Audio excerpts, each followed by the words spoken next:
Big Pharma is in trouble for the first time after years of enjoying immunity from all their C-19 medication that they've been provided to the public. Now, I gotta warn you guys, this is some really heart-wrenching stuff, and before I even get any comments about medication, know that I respect your right to do what you want to do with your body, but that's not the point here. All I'm going to do today is to give you guys the facts that we know and show you what actually happened to Americans here at home. These are the fond memories those closest to Dan Nowacki hold so dear. Spring of 21, he cut and split wood to heat his house through the winter. In the wood burner he built himself. Fix, work on anything, tinker on anything. And he would bring the golf cart around, help me unload groceries. Dan's wife, Kathleen, and their son, Luke, are now providing round-the-clock care because of what they say was a tainted COVID drug. And one of the things that we're going to define in this lawsuit, and we're going to figure out, is exactly what did they know when. Dan's attorneys at Venn Johnson Law are suing the maker of remdesivir over claims the drug had glass particles when staff at St. Joseph Mercy Hospital in Chelsea gave it to him in November 2021 to fight COVID. The lawsuit claims that out of the 5 doses Dan received during his stay, at least 2 were from the bad batch. A few days later, he suffered a stroke.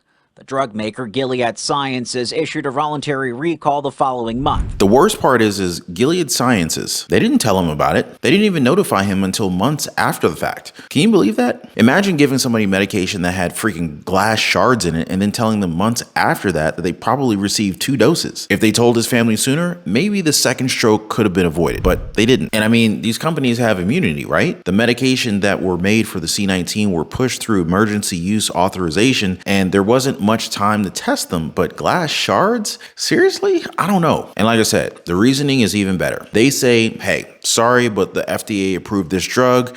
We have drug immunity. We're basically bulletproof. And to that, I call BS. That is BS, folks. Let's take a quick poll, shall we? Do you think that pharma companies should be able to hurt patients like this and just get away with it? Comment a quick yes or no down below for that one. And while you guys are at it, smash the like button for the video. We need to match the views and likes on this one because I found out about this way too late. This is the stuff we need to spread out and inform everyone on because it's just too important to just scrap away from the news. Also, if you guys want to get updated on stuff that you're not going to get anywhere else, make sure to subscribe to the channel and turn on all notifications. I appreciate the support, you guys. So anyway, getting back on topic, the immunity that they're talking about is the Public Readiness and Emergency Preparedness Act, or the PrEP Act.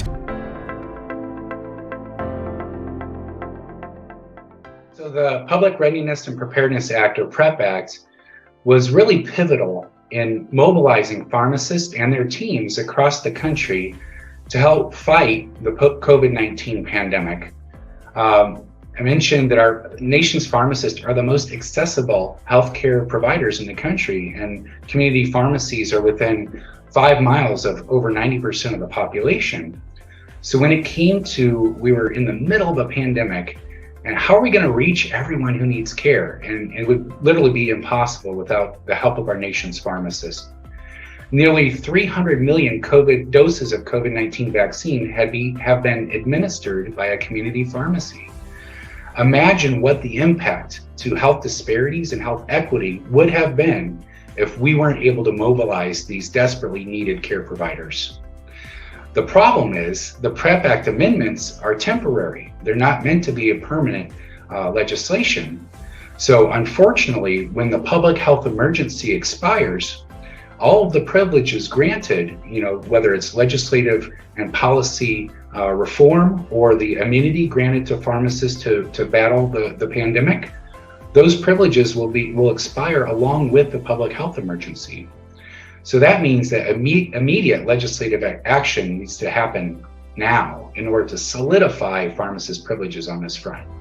But, and this could just be the biggest twist in pharmaceutical history when it comes to these miracle drugs. But a Michigan judge has just ruled for the first time that this act does not shield a drug maker from liability when its medication is contaminated with glass particles. Wow. And come to think of it, how do you even get glass shards into medication anyway? Like, how did that even happen? How does that even fit through the syringe? Now, let's talk about contaminations, all right? You mean to tell me that these big pharma companies could still be on the hook for any harm that they may have done done to the general populace with their C19 medication if and only if they gave us stuff that has been contaminated?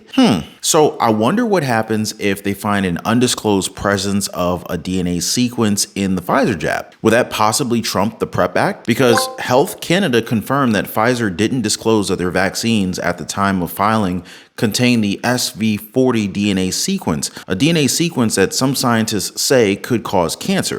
Crazy, right? The CDC says there could be a safety issue with Pfizer's updated COVID-19 vaccine.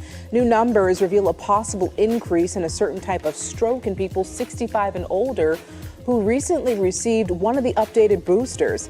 This potential risk was detected using a monitoring system that called the vaccine safety data link. Seniors might be more likely to have these kinds of strokes within the first 3 weeks after the shot compared with weeks 4 through 6. But hey, it's not 100% proven because some say that it's safe, but why miss disclosing it, right? If it's that safe, then by all means include it when you file your vaccine. Now the question is, was FDA aware of the presence of the sequence? Because that could be a huge game changer with their bulletproof vest here, right? Because it's either that or Pfizer just went ahead and didn't tell them about it, none of the two scenarios being better than the other. But here's the other thing, and I want you guys to think really deeply about this. If and when legal action is called to confirm what's exactly in these drugs, that's going to create a snowball effect, won't it? I mean, it's going to be crazy, folks. And I'm not one to call for the downfall of any person or company, but this could be Pfizer's swan song. To make matters worse for them, it's been found that SV40 was not found in the vials that Pfizer provided for approval, but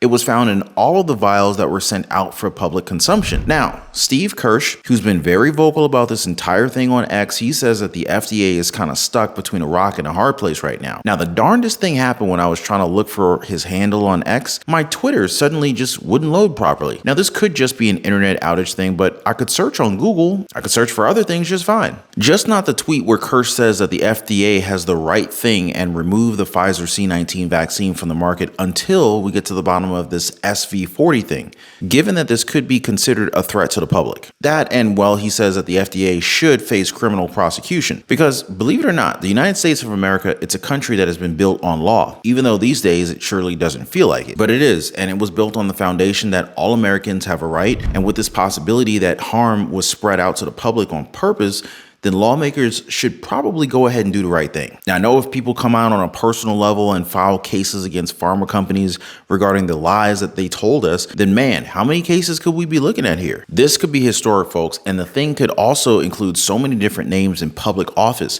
People that told us, hey, don't be afraid to get the jab, that didn't go through proper trials. Just trust us, and this entire virus problem will go away in a mere matter of months. But it didn't, did it? In fact, it's been proven that these jabs don't even do anything to prevent the transmission. The question now is, who's going to be held accountable? And how will Congress react when this whole thing snowballs to something that they can't ignore? It's going to be interesting to see, folks. So what are your thoughts on this? Make sure you guys let me know in the comment section down below. And before I go, I want to thank you guys so much for hanging out. Thanks for dropping a like for the video. Keep safe out there, and I'm gonna catch you guys on the next one.